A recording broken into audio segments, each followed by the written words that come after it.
नमस्कार, मैं Nafisa Banu, assistant professor, government law college Ajmer से। आज हम एमडीएस यूनिवर्सिटी के सिलेबस के अनुसार एलएलबी थर्ड ईयर के third paper civil procedure code and limitations के बारे में बात करेंगे।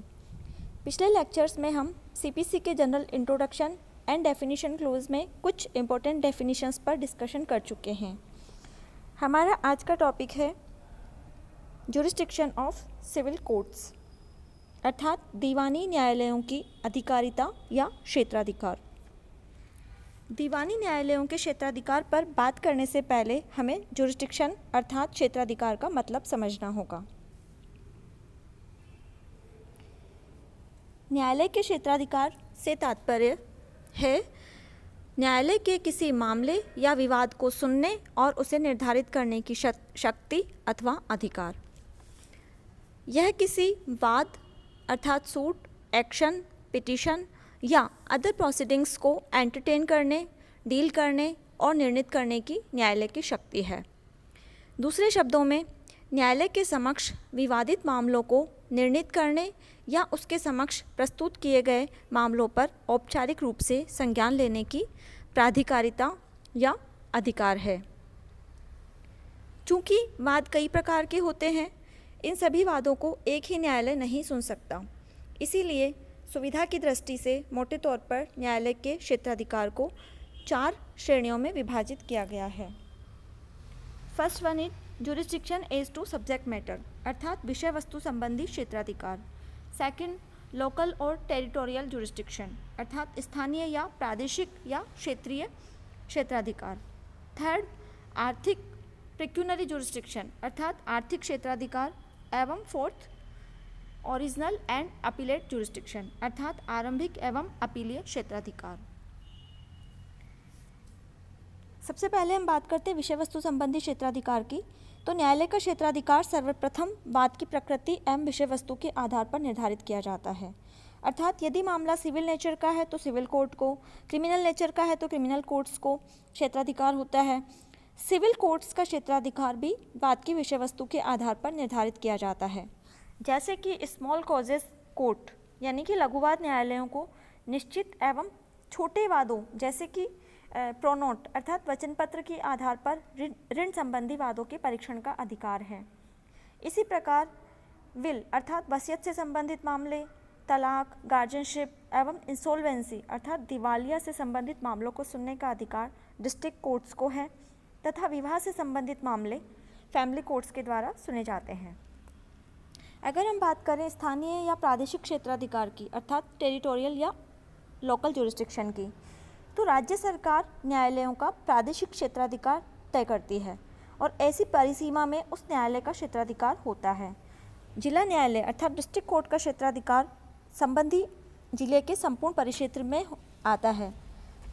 जिला न्यायालय के अधीनस्थ न्यायालयों का क्षेत्राधिकार भी विभाजित होता है।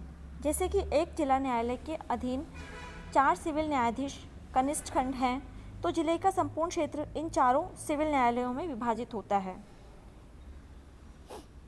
अब हम बात करेंगे पेक्यूनरी जुरिस्डिक्शन की अर्थात आर्थिक क्षेत्राधिकार। धन संबंधी क्षेत्राधिकार से तात्पर्य है कोई न्यायालय विशेष उसे प्रदत्त विशिष्ट रकम अर्थात धनराशि तक के मूल्य के मामलों को सुनने के लिए अधिकारिक होगा। न्यायालयों को मामलों को सुनने की जो धनराशि की सीमा निर्धारित की गई है उसी सीमा तक के मामलों को उसे सुनने का अधिकार है, इससे अधिक नहीं। सिविल प्रोसीजर कोड की सेक्शन 6 में इसको स्पष्ट कर दिया गया है। और यदि कोई न्यायालय अधिकारिता से अधिक के मामले को सुन लेता है तो न्यायालय के द्वारा ऐसी जो डिक्री पारित की जाएगी वह शून्य होगी। राजस्थान में यह धन संबंधी अधिकारिता इस प्रकार है। सिविल न्यायाधीश अर्थात सिविल जज कनिष्ठ खंड यानी जूनियर डिवीज़न 2 लाख तक के मामलों को सुनेगा, जबकि सिविल न्यायाधीश वरिष्ठ खंड अर्थात सिविल जज सीनियर डिवीज़न 5 लाख तक के मामलों को सुनेगा तथा 5 लाख से ऊपर के मामले जिला न्यायाधीश अर्थात डिस्ट्रिक्ट कोर्ट के द्वारा सुने जाएंगे। अगर हम बात करें ओरिजिनल एंड अपीलेट जुरिस्डिक्शन की अर्थात न्यायालय के आरंभिक या मूल तथा अपीलीय क्षेत्राधिकार की, तो सिविल कोर्ट्स को आरंभिक एवं अपीलीय दोनों प्रकार का क्षेत्राधिकार होता है, किंतु कुछ न्यायालयों को जैसे कि लघुवाद न्यायालय यानी स्मॉल कॉजेज कोर्ट या फिर सिविल न्यायाधीश कनिष्ठ खंड को केवल ओरिजिनल जुरिस्डिक्शन होता है, यानी केवल मूल या आरंभिक क्षेत्राधिकार होता है, जबकि हायर कोर्ट्स जैसे कि डिस्ट्रिक्ट कोर्ट या हाई कोर्ट हो गया, तो इनको दोनों ही प्रकार के अर्थात आरंभिक एवं अपीलीय दोनों प्रकार का क्षेत्राधिकार इनके पास निहित होता है।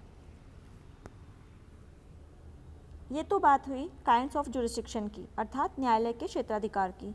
अब हम बात करते हैं हमारे आज के टॉपिक अर्थात सिविल न्यायालयों की अधिकारिता या क्षेत्राधिकार या जुरिस्डिक्शन ऑफ सिविल कोर्ट्स, जो कि सेक्शन 9 में बताया गया है। सिविल न्यायालयों को सिविल प्रकृति के वादों के विचारण की अधिकारिता होगी जब तक कि वर्जित न हो। सेक्शन 9 इस संबंध में कहती है, the court shell subject to the provisions herein contained have jurisdiction to try all suits of a civil nature excepting suits of which their cognizance is either expressly or impliedly barred। अर्थात जब तक कि वर्जित न हो न्यायालय सभी civil वादों का विचारण करेंगे। न्यायालयों को इसमें अंतर्विष्ट उपबंधों के अधीन रहते हुए उन वादों के सिवाय जिनका उनके द्वारा संज्ञान अभिव्यक्त या विवक्षित रूप से वर्जित है, सिविल प्रकृति के सभी वादों के विचारण की अधिकारिता होगी। इसमें दो एक्सप्लेनेशंस भी दिए गए हैं। पहला स्पष्टीकरण कहता है, a suit in which the right to property or to an offers is contested is a suit of a civil nature, notwithstanding that such right may depend entirely on the decision of questions as to religious rites or ceremonies.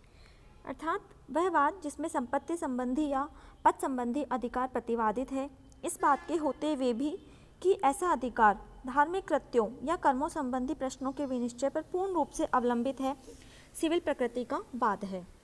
Explanation 2 कहता है, for the purposes of this section it is immaterial whether or not any fees are attached to the office referred to in explanation 1 or whether or not such office is attached to a particular place. अर्थात इस धारा के प्रयोजन के लिए यह बात तात्विक नहीं है कि स्पष्टीकरण 1 में निर्दिष्ट पद के लिए कोई फीस है या नहीं, अथवा ऐसा पद किसी विशिष्ट स्थान से जुड़ा है या नहीं।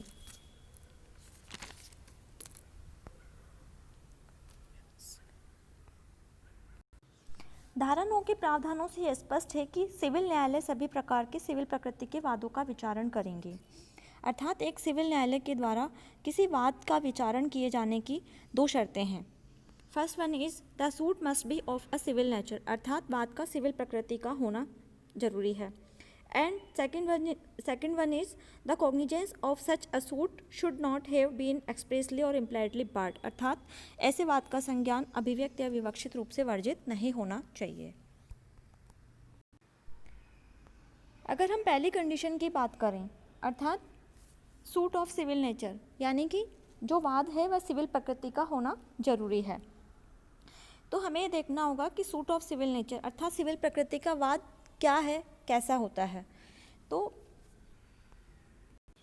एक वाद सिविल प्रकृति का वाद है यदि उसमें मुख्य प्रश्न दीवानी अधिकार के निर्धारण तथा उसके प्रवर्तन से संबंधित है। अर्थात यदि किसी वाद में मुख्य प्रश्न दीवानी प्रकृति का है, यानी संपत्ति संबंधी या पद से संबंधित है, तथा संयोग से ऐसा न्याय निर्णय जाति संबंधी या धार्मिक अधिकारों या कृत्यों से संबंधित प्रश्नों को भी निर्धारित करता है, तो उससे उसके सिविल नेचर में कोई परिवर्तन नहीं होगा तथा ऐसे मामले में सिविल न्यायालय का क्षेत्राधिकार वर्जित नहीं होगा। लेकिन यदि किसी वाद में मुख्य प्रश्न जाति या धर्म से संबंधित है तो वह सिविल प्रकृति का नहीं होगा। सिविल प्रकृति के वादों के उदाहरण की अर्थात दृष्टांतों की अगर हम बात करें तो न्यायालय के द्वारा दिए गए विभिन्न प्रकार के निर्णयों के अनुसार निम्नलिखित प्रकार के वादों को सिविल प्रकृति का वाद माना गया है। Suits relating to rights to property, अर्थात संपत्ति के अधिकार से संबंधित वाद। Suits relating to rights of worship, अर्थात पूजा के अधिकार से संबंधित वाद। Suits for damages for civil wrongs, अर्थात सिविल दोष के लिए क्षतिपूर्ति संबंधी वाद। Suits for specific performance of contracts और फॉर ब्रीच ऑफ कॉन्ट्रैक्ट, अर्थात संविदा के निर्दिष्ट पालन या संविदा भंग के लिए वाद। Suits for restitution of conjugal rights, अर्थात दाम्पत्य अधिकारों की प्रत्यास्थापना के लिए वाद। Suits for dissolution of marriage, अर्थात विवाह के विघटन के लिए वाद। सूट्स फॉर रेंट, किराए के लिए वाद। Suits for rights of franchise अर्थात मछली पकड़ने के अधिकार के लिए वाद। अगर हम बात करें कि सिविल प्रकृति के वाद कौन से नहीं हैं या जो वाद सिविल प्रकृति के नहीं हैं उनके दृष्टांतों की, तो निम्नलिखित प्रकार के वादों को सिविल नेचर का नहीं माना गया है। Suits involving principally caste question अर्थात वाद जिनमें मुख्य रूप से जाति संबंधी प्रश्न अंतर्ग्रस्त हैं। Suits involving purely religious rites or ceremonies अर्थात शुद्ध रूप से धार्मिक कृत्यों या कर्मों से संबंधित वाद। Suits for upholding mayor dignity और ऑनर अर्थात केवल गरिमा या सम्मान को बनाए रखने से संबंधित वाद। Suits for recovery of voluntary payments और ऑफरिंग्स अर्थात स्वेच्छा से किए गए भुगतान या चढ़ावे की पुनः प्राप्ति से संबंधित वाद।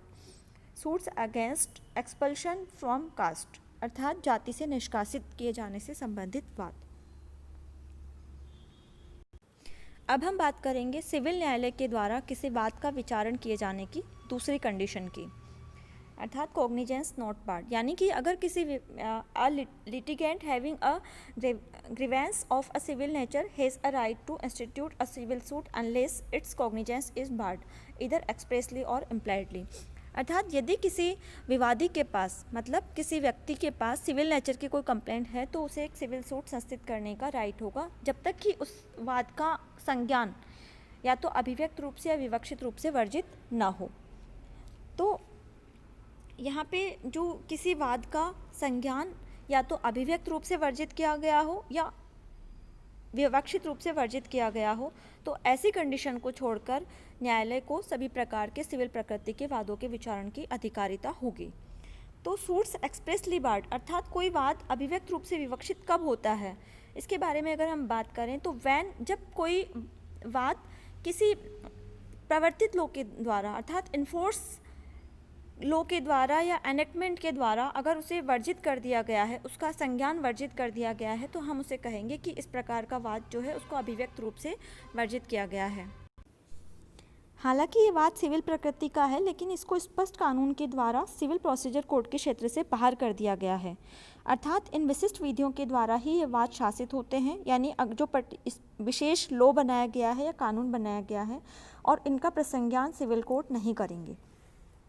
उदाहरण के लिए जैसे किसी विशेष अधिनियम या विशिष्ट विधि के प्रावधानों के द्वारा सिविल प्रकृति के वाद पर सिविल न्यायालय की अधिकारिता वर्जित कर दी गई है तो सिविल कोर्ट इसका प्रसंज्ञान नहीं करेंगे। इसका एग्जाम्पल है सिविल प्रोसीजर कोड की सेक्शन 11 अर्थात प्रांग न्याय के सिद्धांत के आधार पर उन्हीं विवाद्यकों पर नए वाद का प्रसंज्ञान वर्जित करती है। इसी प्रकार इनकम टैक्स एक्ट 1961 की सेक्शन 293 इस अधिनियम के तहत निर्धारित आयकर को संशोधित परिवर्तित तथा अपास संबंधी सिविल वाद को वर्जित करती है।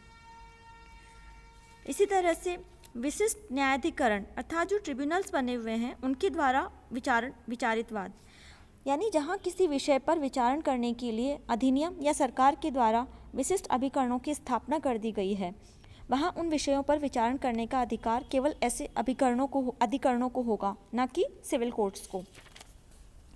जैसे कि और इन अधिकरणों में निर्वाचन अधिकरण, श्रम अधिकरण, मोटर व्हीकल अधिनियम के तहत स्थापित अधिकरण आदि आते हैं।